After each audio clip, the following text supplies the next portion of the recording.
ಉದ್ದೇಶ ಏನಂದ್ರೆ ಇದು ಮಹಾತ್ಮ ಗಾಂಧೀಜಿ ರಾಷ್ಟ್ರೀಯ ಗ್ರಾಮೀಣ ಉದ್ಯೋಗ ಖಾತ್ರಿ ಯೋಜನೆ. ಇದು ಎಲ್ಲರ ಈ ಒಂದು ಜನರಿಗೆ ಇರ್ತಕ್ಕಂಥ ಯೋಜನೆ, ಗ್ರಾಮಸ್ಥರಿಗೆ ಇರ್ತಕ್ಕಂಥ ಯೋಜನೆ. ಏನು ದುಡಿಯುವ ಕೈಗಳಿಗೆ ಕೆಲಸ ಕೊಡುವಂಥದ್ದು. ಒಂದು ಕುಟುಂಬ 100 ದಿನ ಮಾನವ ದಿನಗಳು ಕೊಡುವಂಥ ಕೆಲಸ. ಅಂದ್ರೆ ಇನ್ನೇನು ನಾವು ನಮ್ಮ ಕೆಲಸ ಇಲ್ಲ, ನಾವು ಮತ್ತೊಂದು ಹಳ್ಳಿ ಕಡೆ ಹೋಗ್ತೀವಿ, ಮತ್ತೊಂದು ನಗರಕ್ಕೆ ಹೋಗ್ತೀವಿ, ಪಟ್ಟಣಕ್ಕೆ ಹೋಗ್ತೀವಿ, ಮತ್ತೆ ವಲಸೆ ಹೋಗ್ತಾರಲ್ಲ, ಆ ರೀತಿ ಹೋಗ್ಬಾರ್ದು. ನಮ್ಮ ಗ್ರಾಮದಲ್ಲಿ ಇದ್ದು ಇಲ್ಲೇ ಕೆಲಸ ಮಾಡ್ಬೇಕು ಅನ್ನೋ ಉದ್ದೇಶದಿಂದ ಒಂದು ಆರ್ಥಿಕ ವರ್ಷದಲ್ಲಿ 100 ಮಾನವ ದಿನಗಳು ಕೆಲಸ ಕೊಡ್ತಾರೆ. ಹೌದ್ರಿ? ಗೊತ್ತೈತಿ ನರೇಗಾ ಯೋಜನೆ ಬಗ್ಗೆ ಎಲ್ಲ ಪುಕ್ಷಟೆ ತಿಂತಾರ್ರಿ.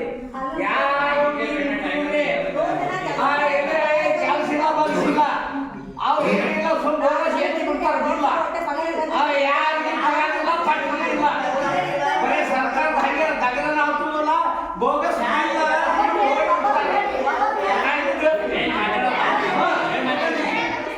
ಮಾತಾಡ್ತೀನಿ. ಬರೇ ಇಲ್ಲ ನಮ್ಮ ಪಂಚಾಯತಿ ಒಟ್ಟೆ ಏನಿಲ್ಲ, ಪಂಚಾಯತಿ ಅಲ್ಲ ಇಲ್ಲಿ. ಪಂಚಾಯತಿ ಗ್ರಾಮ ಪಂಚಾಯತ್ ಪಂಚಾಯತಿ ಅಲ್ಲ. ನಾನು ಹೈಕೋರ್ಟ್ ಆಗಿ 3-4 ವರ್ಷ ಆಯ್ತು. ಇವು ಕೂತಾರ ಇಲ್ಲ ಇಲ್ಲ, ನಾವು ಗ್ರಾಮ ಪಂಚಾಯತಿ ಅಡ್ಮಿನಿಸ್ಟ್ರೇಟಿವ್ ಬರೇ ಪಂಚಾಯತಿ ಅಲ್ಲ ಇಲ್ಲಿ, ಪಂಚಾಯತಿ ಇಲ್ಲ.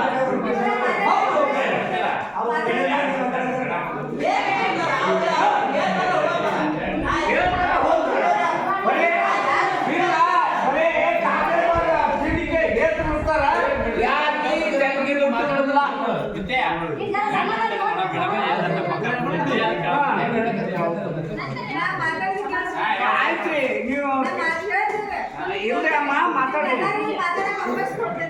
ಆಯ್ತು, ಮಾತಾಡಕ್ ನಾವು